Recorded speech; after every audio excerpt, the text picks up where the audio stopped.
Hi, this lesson is about the limit laws. Suppose c is a constant, and the limit as x approaches a of f of x, as well as the limit as x approaches a of g of x, both exist. Then, these are your limit laws. The first two laws are very similar. It says that the limit as x approaches a of the sum of f of x and g of x is the same as taking the limit of f of x plus the limit of g of x. So in other words, you can evaluate the limits individually instead of taking the sum and then evaluating the limit. The same is true for the difference of two functions in law number 2.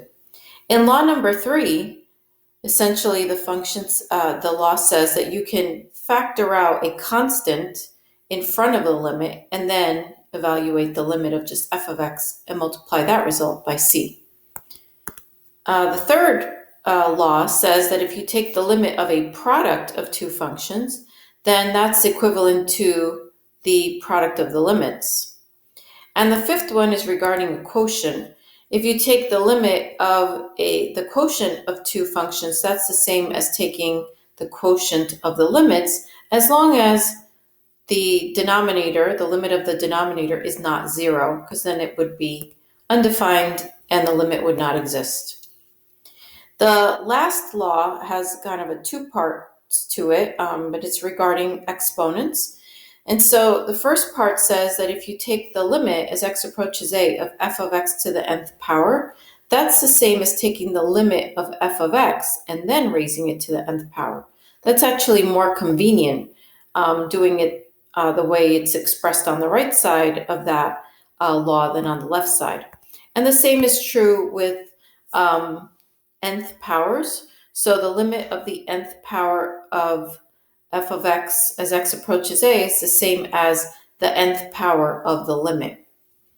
Okay, so let's use these laws in order to evaluate some limits. So here's our example. You're given that the limit as x approaches 3 of f of x is 4, the limit as x approaches 3 of g of x is -2, and the limit as x approaches 3 of h of x is 0. And we're going to use the limit laws to evaluate part A and part B of this problem. So let's start with part A.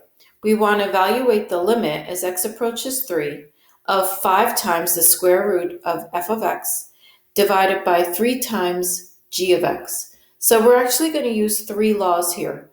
The one for coefficients or constants in front of the function, which is the third law above. The sixth law, which has to do with radicals, and also the one for quotients, which is the fifth law. So first thing I'm going to do here in the second line of this problem is show how I am applying those 3 laws. So first, the 5 can come outside of the limit, and the limit can also be expressed inside of the radical. So that I'm really just targeting taking the limit of f of x.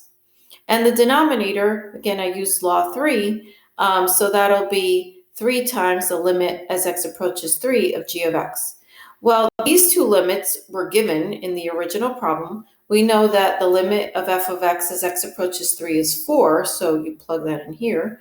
And the limit as x approaches 3 of g of x is -2. So now we're ready to simplify the fraction. Notice that once I plug in the values, I no longer am writing the limit. I'm actually just substituting what the limits are equal to.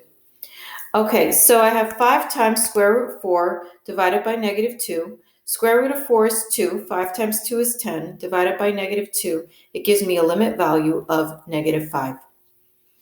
All right, now let's look at part B. We want to evaluate the limit as x approaches 3 of -2h of x minus g of x to the third power. So here again, we're using the law regarding coefficients because I have a coefficient in front of h of x. I'm using the second law regarding the difference of functions, and I'm using the sixth law because I have a function raised to a power. So in this line, I'm showing how I'm applying those laws. So the coefficient -2 goes in front of the limit as x approaches 3 of h of x. And the limits are split now. I have a difference. and I'm taking the limit of g of x, and then I'm raising it to the third power. So we've applied all three laws that I just previously mentioned. So now we know the value of the limit of h of x, again, that's given. We know the value of g of x, that's given. So in the next line, we're plugging in those numbers, and you're no longer writing down the limit. We're writing down what the value of the limit is. Okay, so that gives us negative 2 times 0 minus negative 2 to the third power. Well, negative 2 times 0 is 0. Negative 2 to the third is negative 8, but you're subtracting that, so your final answer or the value of your limit is positive 8. Okay, so let's move on. We're going to use the limit laws, but this time, instead of giving you the values, as I did in the previous example, we're going to read what the limits are off of the graph. The following graph has two functions on it, f of x in blue and g of x in pink. All right, so our first example is here for these two graphs. We want to evaluate the limit as x approaches 0 from the right of 4 f of x minus 2 g of x.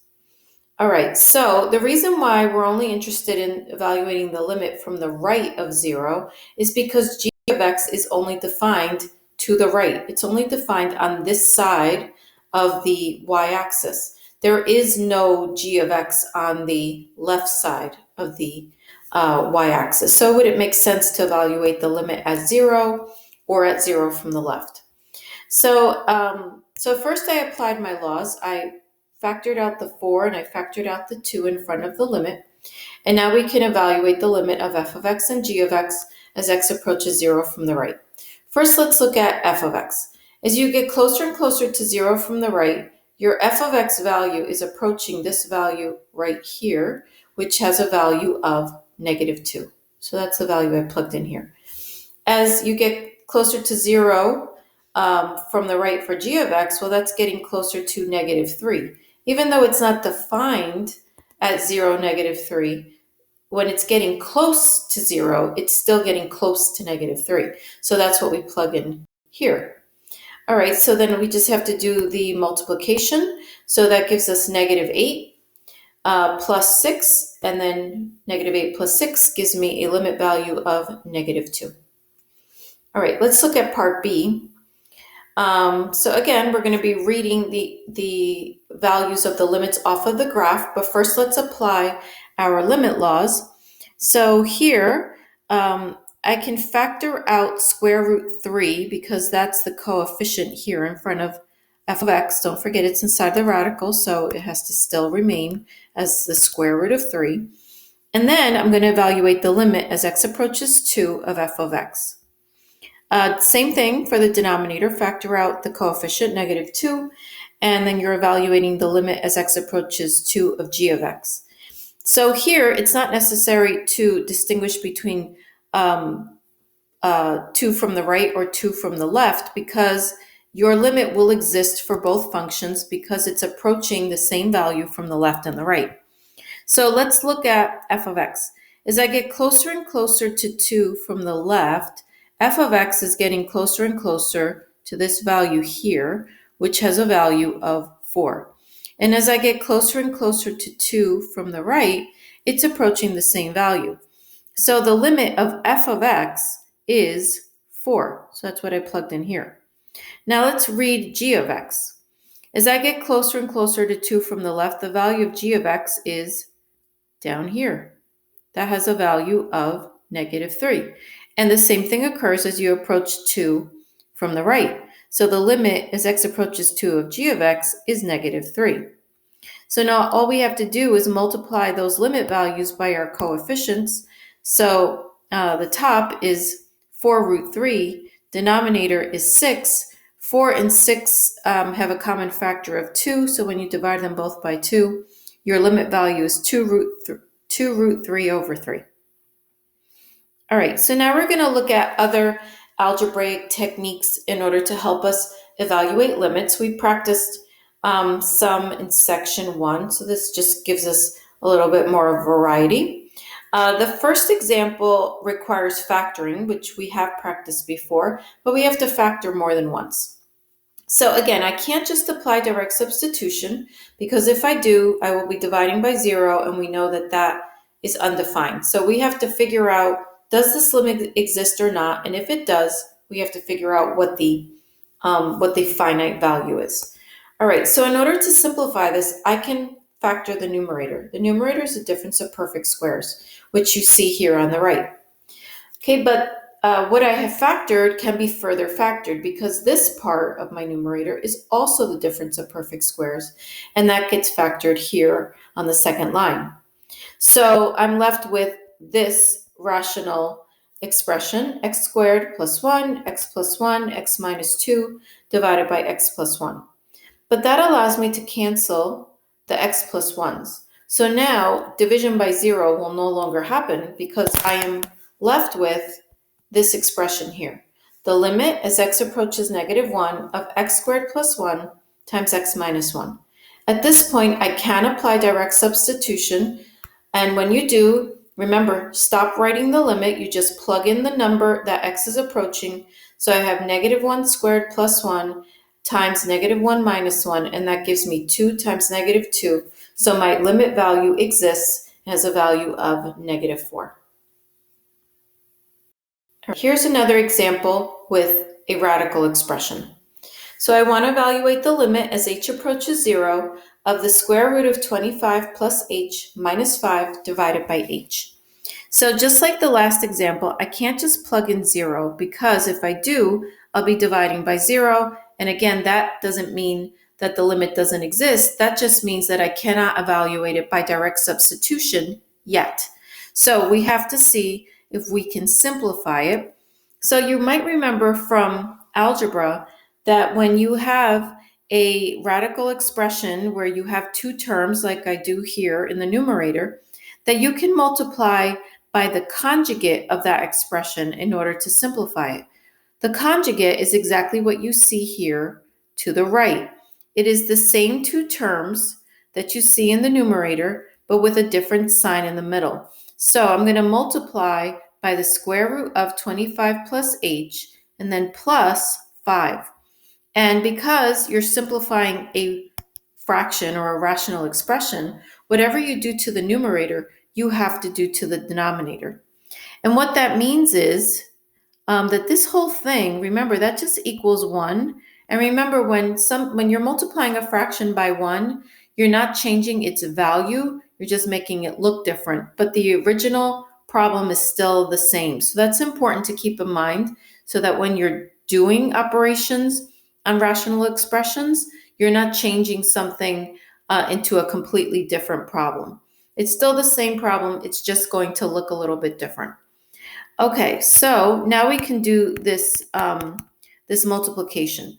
So when I multiply my numerators, when you multiply conjugates, all you really have to do is multiply the first terms and the last terms because the outer and inner will cancel. So the FOIL technique is really simplified to just first and last. So root 25 plus h times root 25 plus h gives you just 25 plus h. The square root goes away. And then -5 times 5 gives me minus 25. The denominators, you just put them next to each other. It's h times that conjugate expression. So that's what you see here. Okay, so once you see that, you can see that the 25s will cancel. And you're left with the limit as h approaches 0 of h over h times square root of 25 plus h over 5. But that allows us to cancel the h's. The h in the numerator cancels with the h in the denominator. And when that happens, you can now apply direct substitution to this expression that's left because you will no longer have a 0 in the denominator. So once you apply direct substitution, like we see here, you no longer write your limit, but you can plug in your 0 for h. And when you plug in 0 in here, you just have the square root of 25, and we know that number is just 5, which is where we get this expression, 1 over 5 plus 5, which gives me a limit value of 1/10. All right, so we're going to do one more example with a complex fraction. So we have a rational expression with another rational expression in it. So the first thing I'm going to do is get a common denominator for my numerator. And again, our goal here is just to simplify this into something where I can apply direct substitution. I can't apply direct substitution now because I'll be dividing by 0. Okay, so as I said, first thing is get a common denominator for the terms on top. The LCD is x. So the first term stays the same. That's 2 over x. But the second term, the 2, gets multiplied by x over x. So I'm left with 2 over x minus 2x over x divided by x minus 1. Remember, this bar here means divided by. Dividing is the same as multiplying by the reciprocal. So that's what you see in this line. I end up with 2 minus 2x divided by x, that's this part, times the reciprocal of x minus 1, which is times 1 over x minus 1. Okay, so let's put this all together. So the denominators get combined. X times x minus 1 is written just like this, next to each other. Don't distribute it. That won't help. And my numerator, well, I can factor a 2 out, so that's what I did here. All right, so now notice that my numerator and my denominator in this expression look similar. I have a 1 minus x on top and an x minus 1 on the bottom. I can't cancel them out because they're not exactly the same. So I'm going to factor out a negative 1 from the numerator. And when I do that, the 2 becomes negative, and the 1 minus x, those flip signs. So negative 2 times x minus 1 is what I'm left with. Now I can cancel the x minus 1s. So I'm left with negative 2 over x. At this point, direct substitution is okay. And so that's what you see here. Plug in 1 for x, and so you get a final answer, final limit value of negative 2. Okay, you're ready to try the homework for this section? Good luck.